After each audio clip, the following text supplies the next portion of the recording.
Hey guys, it's Myred Thoughts. You might have noticed I haven't done anything in forever, and there's a good reason for that. I'm actually on vacation right now. It was kind of a last minute thing because I wasn't quite sure what I was doing. But anyway, I was out and about today and I found this at a Toys R Us. This is the Nerf Retaliator. Jack and I have both been looking to get our hands on one, and I happened to find one while I was out, so I went ahead and picked it up. I'm going to do an unboxing. I'm going to try and be as thorough as possible, an explanation of all the parts that I find inside. First off, you can see on the blaster itself, it's got the 75-foot claim distance, which means it's the American version, obviously, not the overseas version. It's got a new N-Strike Elite, modified for any mission. On the box, it has the stock, the blaster, the clip, the barrel, the foregrip, and an Elite dart. On the side here, you can see, it's a little difficult, this is a Nerf Fire Strike. It says look for it in 2013. There also is right here what looks like to be a Jolt. It's a little interesting. It's got like a larger a front on the barrel. It's like an attachment piece. I don't really know what it is, but that's you can also see that there. On the back, it's got some different ways that you can put the blaster together, and then it has an explanation of all the different parts, as well as the rest of the set that should be coming out this year, the Rampage and the Hailfire. And then on this side, it's just a picture of the Retaliator again. On the top, it's a reprint of this picture, and on the bottom, it's the same thing. So I'm gonna go ahead and open it up now. There's just like one piece of tape on either side. Should be easy enough to pop open and slide out. So once you open it, it looks like this. Oops, I'm gonna pick that up real quick.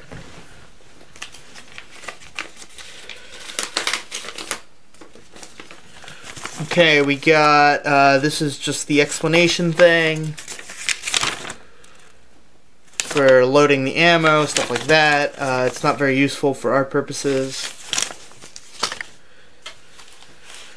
Let's see what comes out first. Well, first thing that I notice is that it comes with the clip loaded. This is actually an interesting choice. They didn't used to do this on the older blasters, but it actually saves a lot of space. So I think from a marketing or a packaging standpoint, actually, it makes a lot of sense to do it this way. And that's an interesting thing to see that they're moving towards that.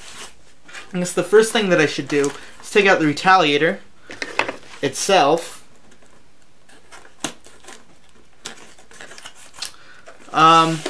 It's all very eco-friendly. There's no like metal ties or anything of that sort like Busby has or even the older Nerf blasters has. It's all cardboard and tape. As you can see, here it is. It's a 12-round clip. It even has 12 printed on it. Half the side is like an opaque, the other half is clear. That's an interesting choice. And it also doesn't seem to like to come out unless you prime the blaster. If you fire it, dry firing, it doesn't sound that bad, which is interesting because, again, it's been increased in power quite a bit. So, or supposedly anyway, I guess we'll find out. So that's that. I'm going to set that to the side. Actually, real quick, I guess I should just go ahead and say, there's almost no difference aesthetically on the outside between this and an older Recon. So if you're like and are used to the size and feel of the Recon, it's going to be the exact same thing. The next thing I'll take out, I suppose, is the front barrel here.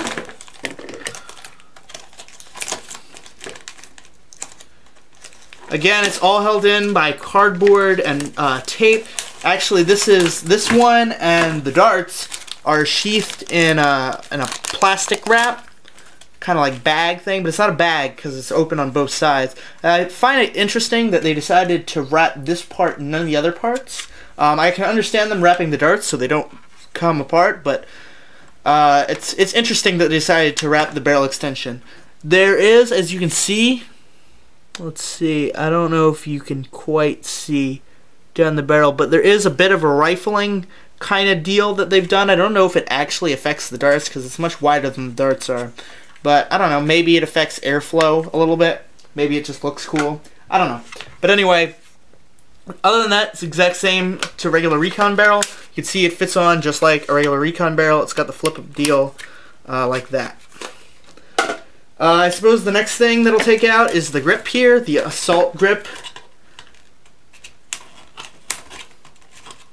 Ooh, that should be good enough. It's very similar to the Stampede bipod. It's a little thinner. I don't like the grip on the back. It's kind of weird. Hold on. Does it go? Maybe it goes like this. Okay, so this is the front. It still feels a little weird. Let me just double check. Yeah, this is the front. Still feels a little weird. This grip, it's just, I don't know, it's kind of funky. It's much thinner than the Stampede bipod. I thought the Stampede bipod was very well put together, and just the weird thing about it was this thing sticking out the bottom, the bipod part. But as a grip, I thought it was perfect in terms of size. This is much smaller. I don't know. It feels kind of weird to me. It is a little wiggly on the stock. I don't know if that's just machine tolerances, but that's just something to keep in mind. Other than that, I don't know. It's okay. I don't know how I feel about it just yet. The next thing I'm going to take out is the stock, which is one of the more things that I was more excited about. But now that I'm looking at it, I'm less excited about it. It does look very, very short. This is one of the problems that I estimated that it would have when I first saw it. And it looks like I'm not going to be disappointed. So in terms, I don't know if you can see, that's my arm. It's very, very, very short. It's uncomfortable.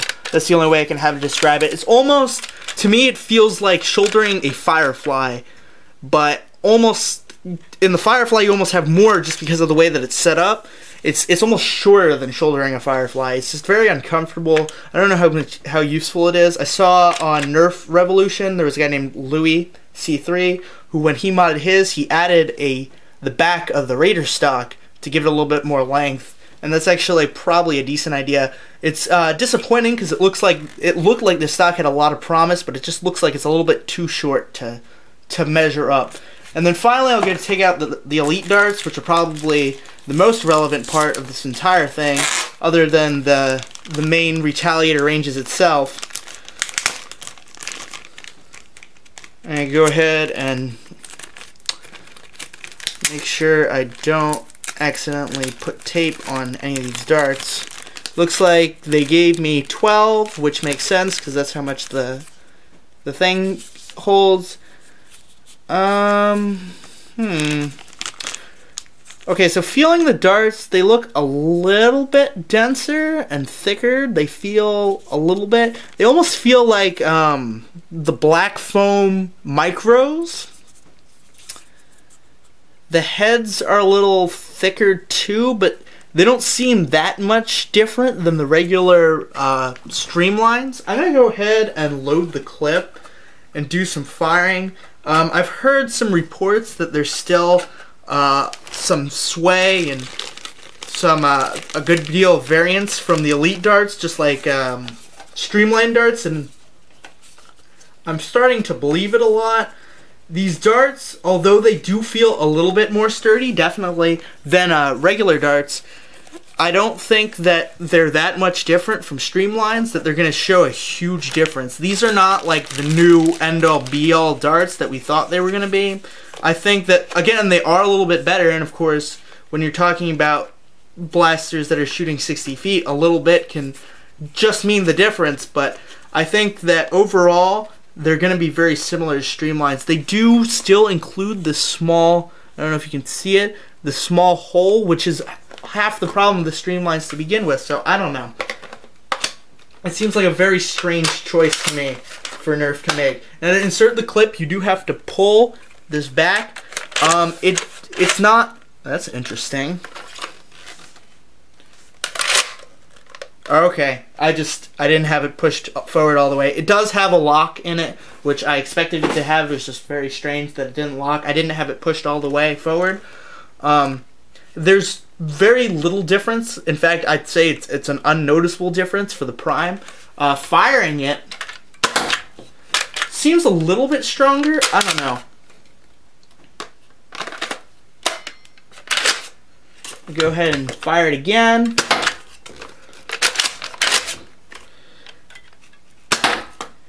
These,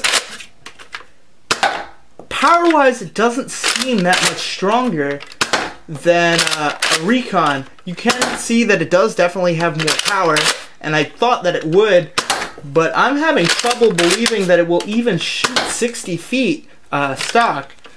I'm seeing maybe 50 feet ranges. Maybe if you angle it, you can get 75. I don't know. This is not the...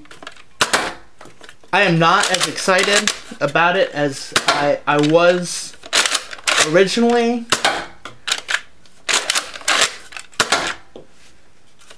And I don't even know. I haven't been counting. I think that's the last start.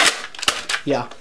I have trouble believing that it's actually shooting the 75 feet. I have trouble believing that it's shooting the like 55 feet that I thought it had to shoot flat so it could shoot the 75 feet angled. So I don't know, it's less exciting than I thought it would be. It's got those same issues where it doesn't like to come out while without this, but I mean that's an internal deal with the locks that I'd be taking out anyway. So I don't know. My first impressions with the Retaliator is that I am less than thrilled with it. It's definitely an improvement over the Recon, but it was also $30. And again, part of that is Toys R Us pricing. I guess for the $5 plus that you're paying for it over a normal Recon, it's worth it. But as someone who can mod a Recon, like, I don't know, it seems less important. Maybe I'll be more enthused about it once I take it apart and fiddle with the internals a little bit, because the direct plunger is definitely a big improvement over the indirect plunger, the reverse plungers. So, but other than that, as a stock blaster, I'm less than thrilled with the Retaliator. Hopefully it gets better as I work with it more. The stock has the problems that I thought it would have in that it's way too short. The clip, while it's interesting, isn't so cool that I have to go out and buy more to have them. In fact, it's just... It's weird because it's almost like having an 18-round clip. Like, if you're going to go this long, you might as well have the 18-round clip anyway. But you only have 12 shots. Like, the big issue of putting the 18-round clips in the Recons, especially for like H3Z or anything like that, is they become really weird to store and hold. And the 12 clip isn't much different, I'll be honest, as opposed to like the 6 clip. So it's almost like if you're gonna go big anyway, you might as well go to the 18 instead of just stopping halfway. It's just a very strange thing. But anyway, that's my thoughts on the Nerf Elite Retaliator. Hopefully I feel better about it once I open it up. I don't know when that will be. Like I said, I'm on vacation. I know I'll be out until like the 22nd or something like that, so it's going to be a while until I get home and have access to my tools to really deal with it. But that I only have like a week and a half that'll be home before I go to APOC, so I'll be kind of dealing with my NIC primaries instead, so I probably won't even deal with this until like mid-August. But I don't know, we'll see. Maybe I'll find some way to open it up and fiddle around with the internals a little bit. Until then, I'm sorry for not really being very active. Again, I'm on vacation. I apologize, but thanks for your patience, and thanks for watching.